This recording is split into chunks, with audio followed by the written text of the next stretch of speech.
बघा आपला next topic आहे आता मोड ऑफ बायनॉमियल डिस्ट्रीब्युशन। बघा प्रीवियस लेक्चर मध्ये आपण बघितलं होतं मूवमेंट्स बघितलं होतं। बघा नेक्स्ट टॉपिक आहे आता mode of binomial distribution. We know that probability of x is equal to x is equal to ncx p raised to x into q raised to n minus x। म्हणजेच x is equal to काय मिळेल 0 1 2 dash dash dash n। म्हणजेच बघा probability of x is equal to x minus 1 is equal to काय मिळेल मग n into x minus 1। मग next p raised to x minus 1 and q raised to n minus x plus 1। म्हणजेच is equal to next step काय मिळेल बघा आपल्याला therefore probability of x is equal to x divided by probability of x equal to x minus 1। म्हणजेच is equal to ncx p raised to x into q raised to n minus x divided by n into n minus 1 into p raised to x minus 1 into q raised to n minus x plus 1। म्हणजेच is equal to बघा काय मिळेल ncx म्हणजेच n factorial divided by काय मिळेल x factorial into n minus x factorial into p raised to x minus 1 and q raised to n minus x into p divided bye काय मिळेल बघा divided by n factorial same n factorial divided by x minus 1 factorial into n minus x plus 1 factorial into p raised to x minus 1 and q raised to n minus x into काय मिळेल first टर्मला आपण p घेतला होता is equal to next step काय मिळेल बघा आपल्याला is equal to n minus x plus 1 divided by x into p upon q। म्हणजेच is equal to np minus x into p बघा या p ने आपण मल्टिप्लाय करून घेतोय plus q divided by 1 plus p is equal to q म्हणजेच divided by x into q। म्हणजेच is equal to next step आपल्याला मिळेल बघा np into np minus x आपण ब्रॅकेटच्या बाहेर काढून घेऊया q म्हणजेच p म्हणजेच काय असतो 1 minus q plus p as it is म्हणजेच divided by x into q।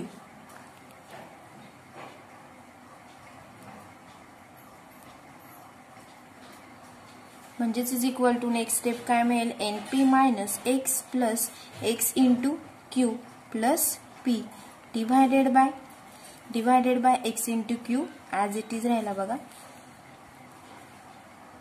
Is equal to xq divided by xq plus np plus p minus x divided by xq as it is. म्हणजेच xq divided by xq is equal to काय मिळेल मग आपल्याला 1 plus n plus 1 into p minus x divided by xq as it is. म्हणजेच बघा आता आपल्याला case first बघायची case first suppose n plus 1 into p is an integer and let it be k। म्हणजेच दॅट इज काय मिळेल मग n plus 1 into p is equal to काय मिळेल k मिळेल बघा n plus 1 into p is equal to k। म्हणजेच probability of x is equal to x divided by probability of x equal to x minus 1। म्हणजेच is equal to 1 plus काय मिळालं होतं ते 1 plus k minus x divided by x cube 1 plus k minus x divided by x cube. म्हणजेच is equal to probability of x is equal to k divided by probability of x equal to k minus 1 x च्या ऐवजी काय घेतोय आपण k। म्हणजेच is equal to काय मिळेल 1 plus x च्या ऐवजी k minus k divided bye k into q। म्हणजेच याची सर्वांची व्हॅल्यू आपल्याला काय मिळेल बघा इज इक्वल टू 1 मिळेल। नेक्स्ट म्हणजेच दॅट इज बघा probability of x equal to काय मिळेल x is equal to k is equal to probability of काय मिळेल x equal to k minus 1। when n plus 1 into p is an integer,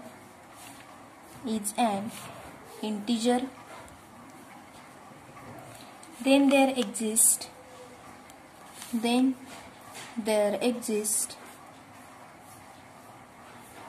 two modes and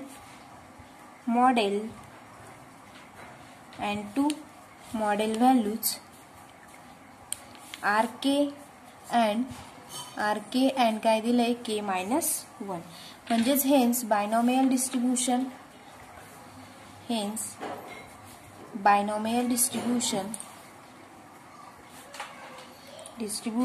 is काय मिळेल आपल्याला bye model. आता next केस second बघूया. केस second मध्ये काय suppose करतोय आपण. Suppose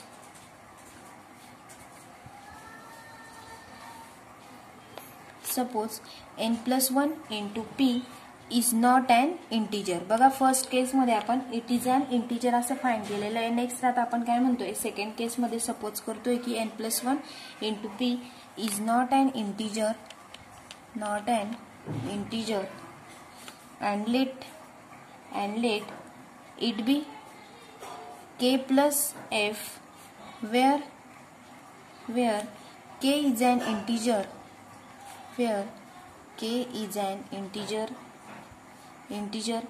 part.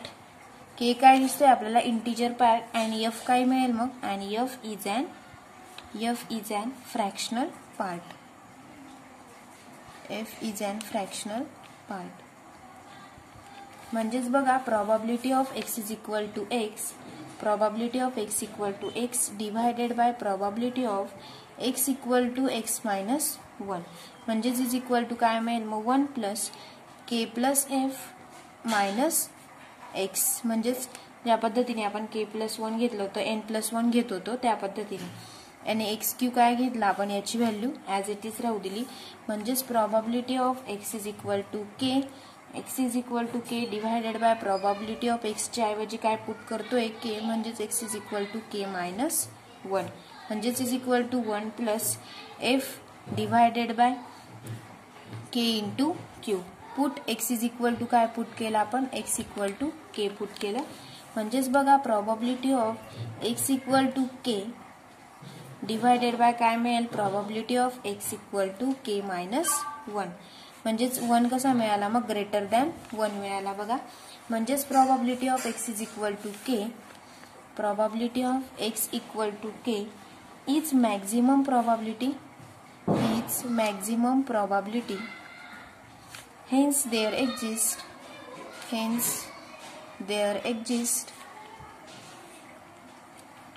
a unique mode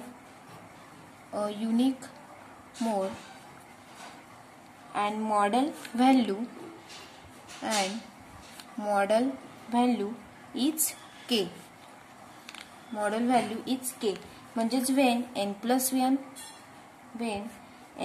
1 into p is not an integer.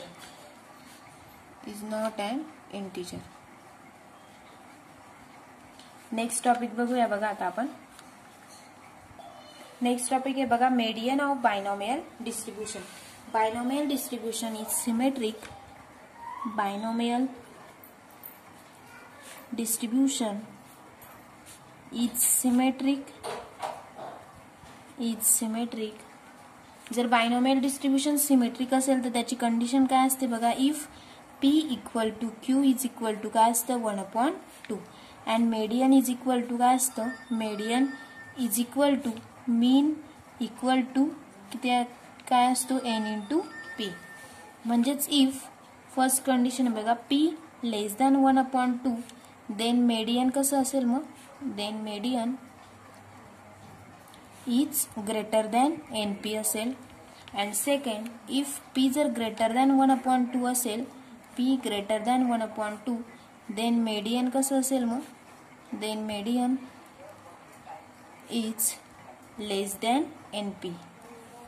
म्हणजेच देअरफॉर फॉर एक्झाम्पल बघूया आपण आता. For example let n is equal to 6. n ची व्हॅल्यू काय घेतली, n equal to 6 and p equal to काय घेतलं 0.5 घेतलं. बघा आपल्याला चार्ट बनवायचा आहे त्याच्यासाठी. म्हणजेच x घेतलं बघा, एक चार्ट मध्ये x घेतलं. Next probability of x equal to x and f of x घेतलं, कॅपिटल F ऑफ x. बघा 0, 1, 2, 3 अँड 4 पर्यंत व्हॅल्यू घेतल्या. Next probability of x is equal to x ची काय घेतली, बायनॉमियल टेबल नुसार घ्यायचं आहे बघा ते आपल्याकडे. तर बायनॉमियल टेबल नुसार त्या व्हॅल्यू घेतलेल्या आहेत. 0 मध्ये काय असतं, probability of x is equal to x. बघा बायनॉमियल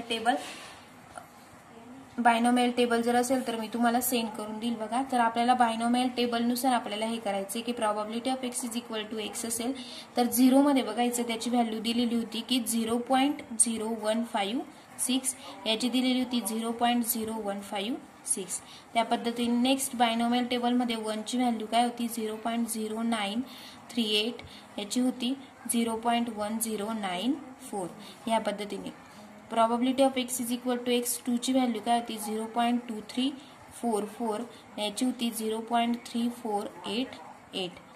नेक्स्ट 3 ची व्हॅल्यू 0.3125 अँड 0.6563. Next 0.2344 and 0.8907. ह्या पद्धतीने बघा आपण हा टेबल बघितला.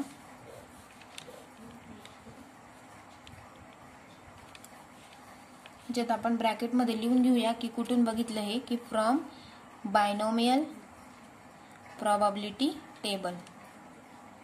From binomial probability table.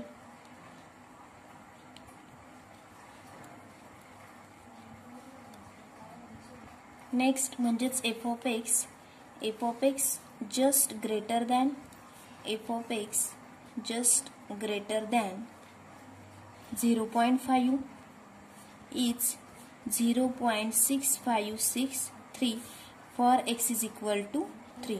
बघा 0.5 पेक्षा कसा आला तो 0.6563, म्हणजेच ग्रेटर व्हॅल्यू 0.5 पेक्षा काय ही मिळाली 0.6563 मिळाली बघा. म्हणजे ती लेस मिळाली कशामध्ये, x इज इक्वल टू 3 मध्ये. म्हणजेच हेन्स आपल्याला मेडियन किती मिळाला, sorry median is equal to काय असतं मॅक्झिमम व्हॅल्यू. म्हणजेच hence median is equal to किती मिळालं, मेडियन इज इक्वल टू 3.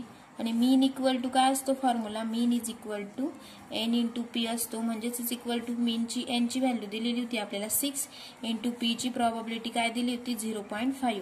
6 5 30 म्हणजेच किती मिळेल आपल्याला 3. आणि मीन इज इक्वल टू पण किती, मीन इज इक्वल टू 3.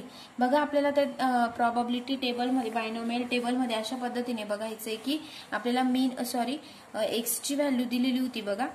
म्हणजेच x is equal to n is equal to n ची व्हॅल्यू दिलेली होती आपल्याला. n इक्वल टू बघायचं 6 आणि p इज इक्वल टू दिलेला होता प्रोबॅबिलिटी 0.5.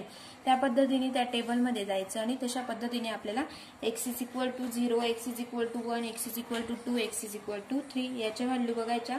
नेक्स्ट आणि त्याचा f ऑफ x बघायचं बघा. नेक्स्ट टॉपिक बघूया आता.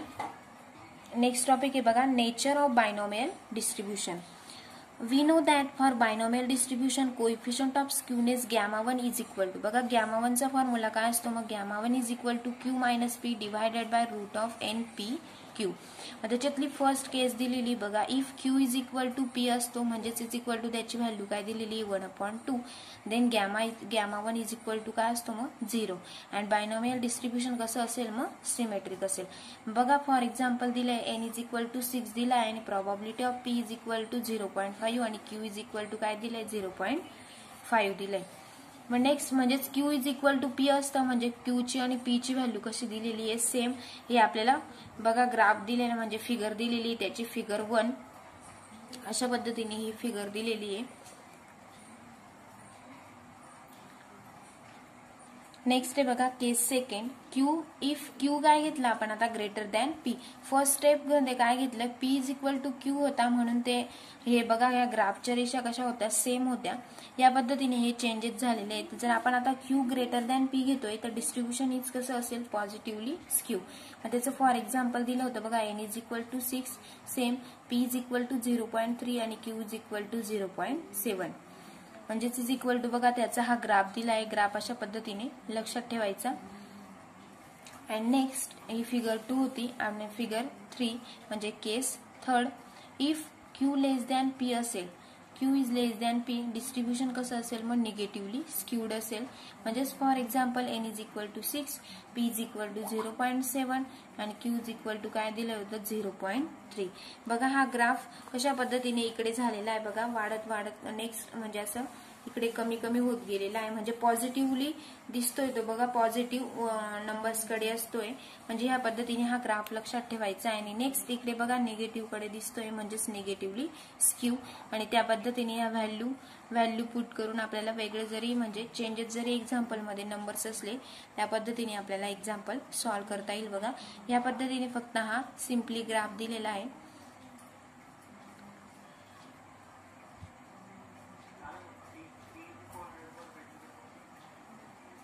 म्हणजेच बघा अशा पद्धतीने आपण हे एक्झाम्पल सॉल्व्ह केले. नेक्स्ट लेक्चरला आपण recurrence relation between moments of binomial distribution बघूया, त्याचं एक्झाम्पल आणि त्याचं सोल्युशन बघूया.